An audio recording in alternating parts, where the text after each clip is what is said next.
Adolf Hitler. Okay. Kung saan, ito inside joke lang naman. Huwag nyo naman kasi parang during that time, parang nananaig talaga masyado yung nationalismo niya at pagmamahal niya sa bayan. To the fact na, ang gusto niyang maghari na race or ang gusto niyang maghari na nationality ay yung kanila. Sobra sa pagiging nationalist. Okay po. Yun yung mayroon other, actually that's actually the best way to describe kung bakit pa siya nanakot during that time. Okay po. At the same time, diba, during that time, during the World War II, nandun din yung elimination or pagpatay sa isang specific na race. Are you familiar with the Jews?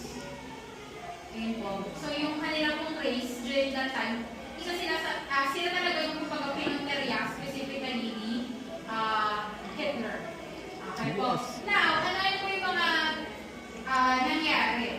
Nagsimula ang World War II. Kung si World War I nagsimula dahil may pinatay, si World War II nagsimula kasi may mga successfully nasakop na bansa.